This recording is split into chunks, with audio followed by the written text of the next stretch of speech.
और दोस्तों, मैं आपका स्वागत करता हूं अपने यूट्यूब चैनल पर। मैं आपका मित्र आशीष अग्रहरी आपका स्वागत करता हूं अपने यूट्यूब चैनल पर, आपका आशीष 24/7 पर। तो दोस्तों, अभी तक हमने प्राचीन इतिहास में भारतीय इतिहास के स्रोत टॉपिक को पूरा ख़त्म कर दिया और बढ़िया से पढ़ा।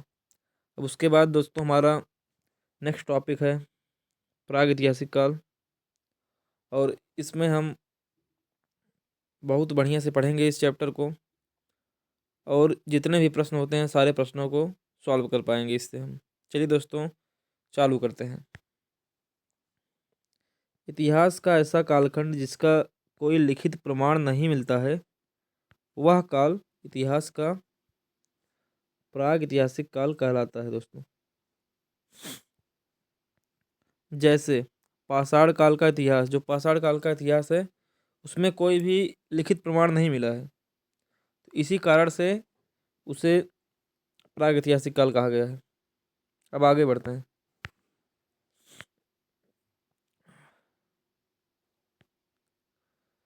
इतिहास का वह कालखंड जिसका लिखित प्रमाण उपलब्ध है परंतु उसका अर्थ स्पष्ट नहीं हो सकता है, उसे आद्य ऐतिहासिक काल कहते हैं दोस्तों। जिसमें इतिहास का लिखित प्रमाण ना मिल पाए, लिखित प्रमाण मत सॉरी सॉरी लिखित प्रमाण ना मिल पाए उसको तो प्रागैतिहासिक काल बोलते हैं। और जिसमें लिखित प्रमाण उपलब्ध हो, लेकिन लिखा प्रमाण जो हो उपलब्ध हो, उसे आद्य ऐतिहासिक काल कहलाता है वह। जैसे सिंधु घाटी सभ्यता, वैदिक सभ्यता, ये आद्य ऐतिहासिक काल में आते हैं। फिर उसके बाद है दोस्तों इतिहास का वह कालखंड जिसका लिखित प्रमाण उपलब्ध होता है और जिसका अर्थ अस्पष्ट होता है, उसे ऐतिहासिक काल कहा जाता है। जैसे महाजनपदों के बाद का काल दोस्तों, उस कालखंड में जिसमें लिखित प्रमाण भी मिला हो और उसको हम स्पष्ट रूप से पढ़ भी सकें, वही काल ऐतिहासिक काल कहलाता है। और यह जो है महाजनपदों के बाद का जो काल है उसी को बोलते हैं। कलर को थोड़ा चेंज कर लेते हैं दोस्तों।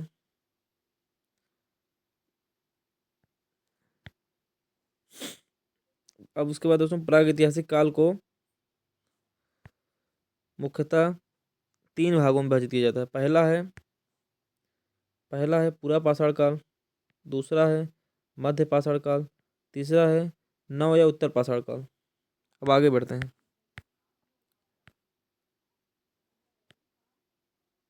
पहला आ गया पूरा पाषाण काल। पूरा पाषाण काल आ गया दोस्तों, जो कि 5 लाख से 10,000 ईसा पूर्व तक का है। इसमें दोस्तों भारत में सर्वप्रथम पाषाण कालीन सभ्यता और संस्कृति के अवशेषों को सन 1863 ईस्वी में ब्रूस फ्रूट महोदय द्वारा खोज किया गया। भारत में जो पाषाण कालीन सभ्यता और संस्कृति के अवशेष थे उसे 1863 ईस्वी में किसके द्वारा खोज किया गया? ब्रूस फ्रूट जी के द्वारा। उसके बाद पूरा पाषाण काल को पूरा पाषाण काल को 3 भागों में विभाजित किया जाता है। पहला है निम्न पूरा पाषाण काल, दूसरा है मध्य पूरा पाषाण काल, तीसरा है उच्च पूरा पाषाण काल। चलते हैं निम्न पूरा पाषाण काल के बारे में पढ़ते हैं। निम्न पूरा पाषाण काल के स्थल वर्तमान पाकिस्तान के सोहन घाटी और महाराष्ट्र में पाए गए हैं। इस काल के लोग कुल्हाड़ी या हस्तकुठार, हैंड एक्स, बिदारड़ी, क्लीवर और खंडक गड़ासा का प्रयोग करते थे। मतलब ये इनके हथियार थे। कुल्हाड़ी हो गया हाथ वाली, और क्लीवर हो गया, उसके बाद जो गड़ासा बोलते हैं गांव में होता है उसका यूज करते थे ये लोग। भारत में प्राचीन हस्त कुठारा सोहन घाटी से प्राप्त हुआ है।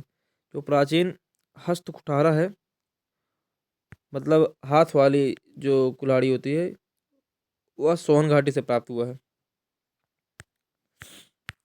उत्तर प्रदेश के उत्तर प्रदेश के बेलन घाटी के लोहदा नाला उत्तर प्रदेश के बेलन घाटी के लोहदा नाला से पशु की हड्डी से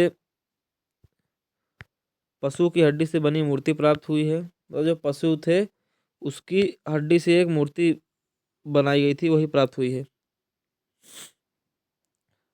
मध्य प्रदेश के हथनौरा से हाथी का सबसे पुराना जीवाश्म प्राप्त हुआ है। मतलब हाथी का जो हड्डियां है सबसे पुराना वो मध्य प्रदेश में प्राप्त हुआ है। मध्य पूर्वाषाढ़ काल के औजार मुख्यतः सल्क फ्लेक से निर्मित हुआ था, इसलिए इसे संस्कृति को फलक संस्कृति के नाम से भी जाना जाता है। दोस्तों, मध्य पूर्वाषाढ़ काल के जो औजार थे वो सल्क से बने हुए थे, तो इसीलिए इस संस्कृति को फलक संस्कृति के नाम से भी जाना जाता है। मध्य पूर्वाषाढ़ काल नियांडरथाल मानव का था। दोस्तों, जो मध्य पूर्वाषाढ़ काल था वह नियांडरथाल मानव का था। मोस्तारी संस्कृति इसी काल से संबंधित था।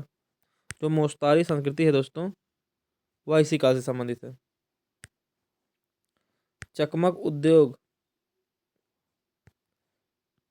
उद्योग की स्थापना जो है दोस्तों, और आधुनिक मानव होमोसोपियन का आगमन जो है मध्य पूर्वाषाढ़ काल से हुआ था। मध्य प्रदेश के भीमबेटका के गुफाओं में विभिन्न कालों की चित्रकारी देखने को मिलती है। इस गुफा की खोज 1958 ईस्वी में B.S. वाकाड़कर ने किया था।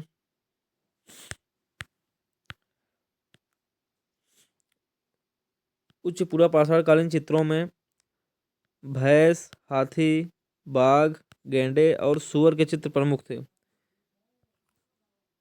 मतलब ये जो है चित्र जो है पूर्वाषाढ़ काल में प्रमुख मिले थे। उच्च पूर्वाषाढ़ काल में अस्थि निर्मित उपकरणों का प्रयोग देखने को मिलता है। आंध्र प्रदेश के वेटमचर्ला से अनेक अस्थि उपकरण मिले हैं। जो आंध्र प्रदेश है दोस्तों, जो उसके जिले से वेटमचर्ला से अन्य अस्थि उपकरण मिले हैं। मध्य पाषाण काल पे आते हैं दोस्तों हम। मध्य पाषाण काल जो है वह 10,000 से 4,000 ईसा पूर्व तक का है। यह काल पूरा पाषाण काल एवं नव पाषाण काल दोनों के मिश्रित काल है।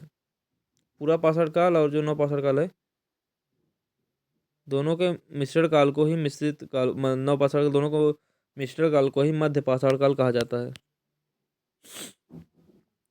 इस काल के मानव शिकार करके, मछली पकड़कर एवं खाद्य वस्तु इकट्ठा करके अपना भरण पोषण करते थे। इस काल के लोग लघु उपकरण का उपयोग करते थे, जैसे फलक, बेधनी, इकधर, समलंब, अर्धचंद्राकार इत्यादि मध्य पाषाण काल के प्रमुख उपकरण थे। भारत के विंध्य क्षेत्र में 1867 ईस्वी में CL कलाइयल के द्वारा सर्वप्रथम लघु उपकरण का खोज किया गया है। CL कलाइयल के द्वारा सर्वप्रथम लघु उपकरण का खोज किया गया है।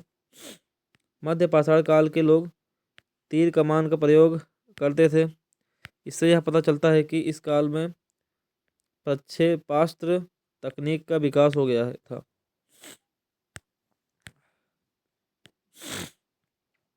अब दोस्तों आते हैं हम नव या उत्तर पाषाण काल।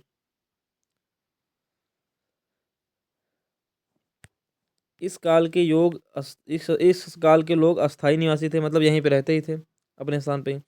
इसी काल में सर्वप्रथम मानव ने कुत्ते को पालतू पशु बनाया। इस काल में पॉलिशदार पत्थर के औजारों एवं हथियारों का प्रयोग होता था। इसमें जो पत्थर थे उनको पॉलिश करके उसका हथियार बनाया जाता था दोस्तों। नव पाषाण काल के प्रमुख विशेषताएं निम्नलिखित हैं। कृषि का आरंभ नवपाषाण काल में हुआ। गर्त, आवास, बुज्र नवपाषाण काल में हुआ। आग का आविष्कार, मानव शव के साथ कुत्ता दफनाना ये भी नवपाषाण काल का है। बड़ी मात्रा में अस्थि के औजार ये भी नवपाषाण काल में ही मिले था। पोत निर्माण जो है ये भी नवपाषाण काल का ही है। ऊन के साक्ष्य ये भी नवपाषाण काल का ही है। अस्थायी जीवन एवं समाज का निर्माण ये नवपाषाण काल के दौरान हुआ। नवपाषाण में दोस्तों लोग एक ही स्थान पे रहते थे। लोग एक ही स्थान पर रहते थे। नवपाषाण काल में दोस्तों लोग एक ही स्थान पर रहते थे। चलिए आगे चलते हैं। आदि ऐतिहासिक काल। इस काल को दो भागों में विभाजित किया गया है। पहला है ताम्रपाषाण काल 3500 ईसा पूर्व से 1200 ईसा पूर्व। दूसरा है लौह काल 1000 ईसा पूर्व से 600 ईसा पूर्व। ताम्रपाषाण काल से चलते हैं दोस्तों। यह काल मुख्यतः ग्रामीण संस्कृति की थी। इसे क्षेत्रीय संस्कृति, कृषक संस्कृति और पशुचारिक संस्कृति के नाम से भी जाना जाता था। ताम्रपाषाण काल के लोग तांबा और पाषाण पत्थर का साथ साथ प्रयोग करते थे। दक्षिणी पूर्वी राजस्थान की संस्कृति को आहार संस्कृति कहा जाता है। जो दक्षिणी पूर्वी राजस्थान की संस्कृति है उसको आहार संस्कृति कहा जाता है। आहार का प्राचीन नाम ताम्बवती होती है थी। जो आहार का प्राचीन नाम था उसको ताम्बवती बोला जाता था आहार का। सर्वप्रथम तांबा धातु का प्रयोग किया गया था। प्रथम कुल्हाड़ी बनाया गया था। सबसे पहले तांबा धातु का प्रयोग किया गया, उसके बाद कुल्हाड़ी बनाया गया। इसका साक्ष्य तमिलनाडु के अतिरंपकम से मिलता है। ताम्रपाषाण काल में अग्नि पूजा का प्रचलन था। इस काल के लोग लाल मृद भांडों का प्रयोग करते थे। ताम्रपाषाण काल में धार्मिक संप्रदाय का प्रति वृषभ माना जाता है। जो बैल होता है दोस्तों उसको धार्मिक संप्रदाय का प्रति माना जाता था। धार्मिक संप्रदाय का प्रति।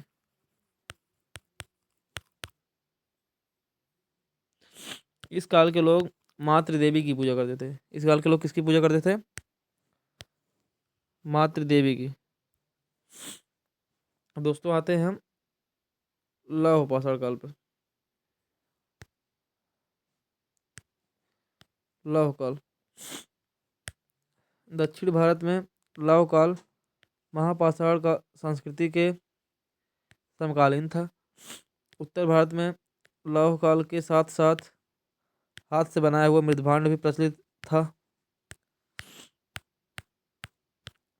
अब दोस्तों यहीं पे हमारा टॉपिक खत्म होता है। अब हम मिलते हैं आपसे अगले वीडियो में अगले टॉपिक के साथ।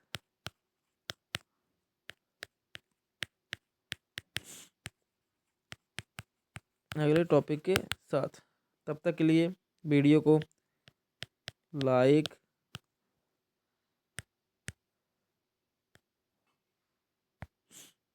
सब्सक्राइब और शेयर करें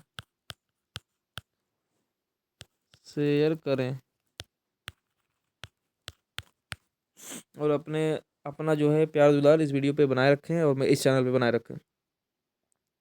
जय हिंद, नमस्कार, वंदे मातरम, जय श्री राम दोस्तों।